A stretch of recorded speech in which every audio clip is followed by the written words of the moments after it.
Chega mais, mas vem sem medo, porque hoje é aula de história!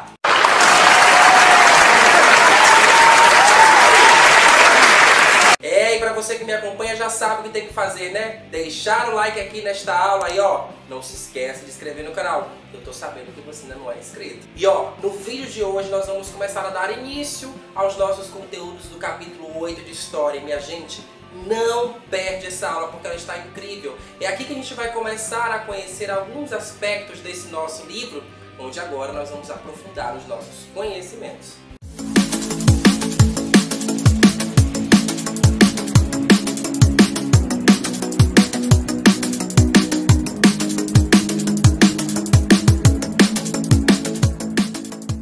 E no vídeo de hoje nós vamos falar sobre os povos mesopotâmicos, uma galera que viveu ali na antiguidade entre os rios Tigres e Eufrates, conhecendo algumas de suas características e principais acontecimentos que marcaram o surgimento dessa grande civilização e com certeza trouxe muita coisa para os nossos dias atuais. Parece até aquele negócio do Globo Repórter, não sei se vocês já viram, tipo assim, quem são os homens mesopotâmicos? Onde vivem? Como viveram? Do que se alimentam, como caçavam na antiguidade. É o que você vai ver no Divina Repórter desta noite. Brincadeira! Não é isso que você vai ver, não.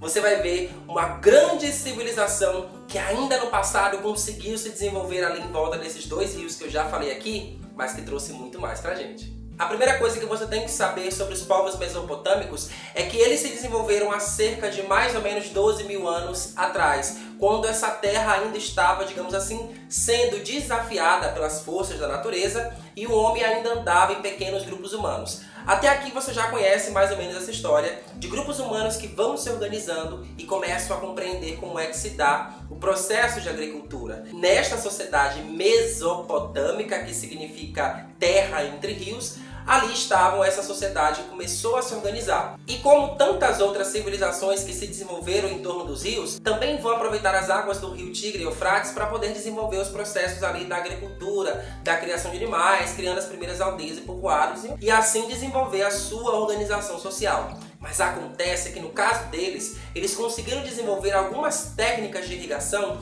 que naquela época a gente podia pensar assim, nossa, mas isso são obras grandiosas. Mas pense, se os rios ficavam cheios, o que é que as outras sociedades até então faziam? Esperavam que as águas abaixassem para poder plantar naquele espaço.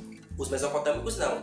Eles vão dominar, vão conhecer como é que esse rio começa a alagar e as cheias vão acontecer, mas eles vão desenvolver as seguintes técnicas de irrigação. A primeira é que pela primeira vez eles vão criar canais de irrigação que vão circundar estes grupos humanos ali nas suas primeiras aldeias. Então são canais que estarão abertos nas margens dos rios e que chegarão até os vilarejos, os primeiros grupos ali onde estarão desenvolvendo a agricultura. O segundo são barragens para conter a água que vai chegar dessas enchentes e dessas cheias que serão provocadas ao longo dos períodos em que isso acontece. Então se hoje nós temos barragens aí que ajudam a conter e armazenar a água nos rios, os mesopotâmicos já tinham feito isso há muito tempo e eram obras grandiosas. E a terceira é que eles fizeram uma coisa que ainda não havia sido construída até então, que eram os grandes reservatórios de água.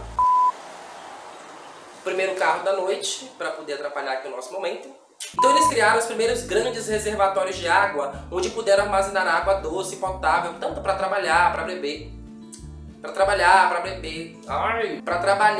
beber e alimentar ali os animais e as pessoas que viviam ali. 3 obras incríveis que a gente pode observar que lá no passado, há 12 mil anos, este homem já tinha inventado e que hoje, atualmente, essa técnica vai sendo mais sofisticada, mas ó, começou lá na Mesopotâmia. E aí você já deve imaginar o que vai acontecer. A partir do momento que esse homem domina essas técnicas de irrigação e cria esses sistemas de canalização de água por todos os seus caminhos, por onde essa água vai passar e atingir ali as vilas e povoados, esses grupos conseguem desenvolver melhor a sua agricultura e, consequentemente, a produção de alimentos cresce. E aí você já sabe, se a produção de alimentos cresceu, a população também vai crescer, porque está comendo cada vez mais melhor. E isso vai fazer com que essas vilas, esses povoados vão começar a dar origem a algumas cidades dentro dessa Mesopotâmia e assim desenvolverão aí um outro sistema, uma outra organização, com esses grupos mais unificados. Agora, essas primeiras cidades, elas tinham algumas unificações, então tinha alguns elementos da cultura que eram parecidos, com alguns costumes parecidos, mas cada uma tinha seu próprio sistema de governo. E se cada uma tinha seu próprio jeito de governar, as coisas não ficavam tão organizadas, porque assim, fazia parte da Mesopotâmia, mas como cada cidade, cada grupo tinha o seu próprio sistema político, vamos pensar assim, isso não ia dar muito certo. E isso vai contribuir para uma fragilidade, porque as terras eram muito férteis, eram muito boas, porque a proximidade dos rios permite isso, e outros grupos seminômades, outros grupos que vinham de outros lugares começaram a atacar essa região. Então é uma região que começa a ser constantemente atacada porque ali havia um tesouro. Não é esse tesouro, dinheiro, ouro, essas coisas não. O tesouro eram as margens do rio que deixavam a terra mais fértil para plantar, para desenvolver a agricultura. Então esse foi o motivo de algumas guerras lá no passado que fizeram com que esses grupos perdessem uma certa força. E aí você está vendo essa sociedade sendo atacada, esses grupos sendo atacados, surge então a figura que vai dizer assim, olha, é preciso unificar todos em um único grupo e assim ficarmos mais fortes para defender as nossas fronteiras. É por isso que algumas cidades mesopotâmicas foram criadas com muros circundando toda a área da cidade. Então eram muros muito altos para que as pessoas não pudessem pular, é óbvio, e não pudessem atacar ali aquela região que estava cercada. Porém, um grupo vai conseguir fazer isso com mais sucesso, que são os povos babilônicos, e a gente começa a falar sobre eles agora. Os povos babilônicos são povos que vão surgir ali também na Mesopotâmia, que vão se organizar e vão atacar então as cidades que já estavam formadas ali nessa terra entre rios, como a gente está conhecendo até aqui. Como eles eram mais fortes e conseguiram vencer as batalhas, eles conseguiram criar um sistema unificado entre essas cidades, criando esse império que seria governado por um rei. E adivinha só, o rei era responsável por criar as leis, cuidar do exército e mais, era ele o responsável por chefiar ali a religião. E esses três elementos, leis, exército e religião, vão conseguir concentrar com maior força essas populações, unificando então esses grupos que já existiam até ali, e mais do que isso, dando força para que esse império continue crescendo e se desenvolvendo. Agora, o mais famoso de todos os reis, talvez um dos mais famosos desses reis que conseguiram realizar grandes obras. Mais uma moto agora, vamos dar um pause. Da empolgação da aula, meu Jesus. Vamos lá. Um dos reis mais famosos, sem dúvida, foi Hammurabi. O rei ali da Babilônia que conseguiu fazer uma coisa que até então ainda não havia acontecido, que era essa unificação entre uma língua e uma religião que pudesse fazer com que todas as pessoas tivessem mais ou menos a mesma crença e então facilitasse o seu processo de dominação. E mais do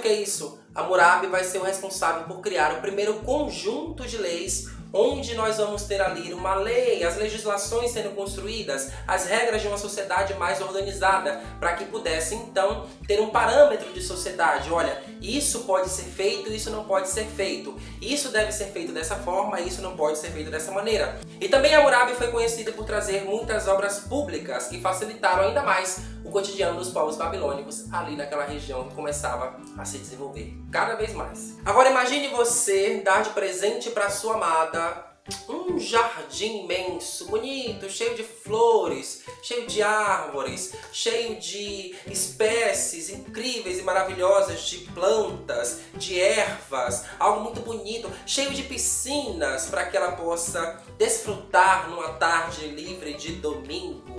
Imagina você dar isso de presente para sua amada, ou quem sabe para sua mãe. Aproveita e compartilha isso com sua mãe. Fala, mãe, vou te dar um jardim de presente. Vou te dar um jardim belo, incrível. Imagina sua mãe de braços abertos recebendo então um jardim, né? Não vai dar. Bom, mas a história que eu quero contar aqui, para ir encerrando mais ou menos a nossa aula aqui, é justamente sobre o Jardim Suspenso da Babilônia. Esta obra incrível criada pelo rei Nabucodonosor. Vou falar devagar para você entender.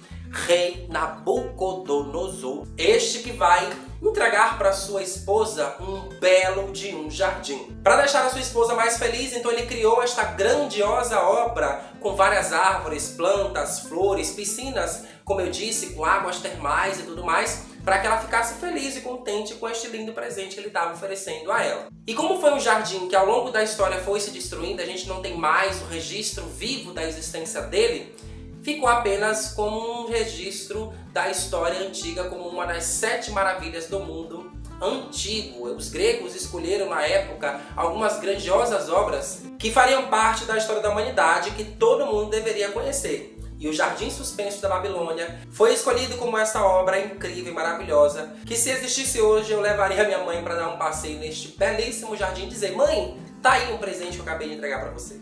Eu espero que você tenha percebido como a sociedade mesopotâmica se desenvolveu, os primeiros povos que viveram até ali. Eu espero que você tenha percebido como que essa sociedade mesopotâmica surgiu e se desenvolveu ali em torno dos rios Tigre e Eufrates, e como as grandes obras que foram feitas lá no passado ainda estão presentes no nosso dia a dia, com técnicas de irrigação que eles nos deixaram ao longo de sua história. E mais do que isso, poder conhecer um pouquinho dos povos babilônicos e parte de sua história. Por enquanto é só, porque tem mais coisas pra gente ver, mas a gente vê isso numa próxima aula. É isso, gente, eu espero que você tenha gostado dessa aula. E já sabe, hein? Chegou até aqui? Deixa o like pra mim, coloca esse vídeo pra subir, vamos aumentar esse número de likes aí, porque eu tenho certeza que muita gente ainda não tá dando like, hein? E ó, não se esquece, se inscreve no canal pra gente fortalecer ainda mais o nosso conteúdo aqui no YouTube e as nossas aulas continuarem sendo sensacionais, porque vocês fazem parte dessa história, tá certo? Beijo grande, minha gente, e até a próxima aula. Tchau!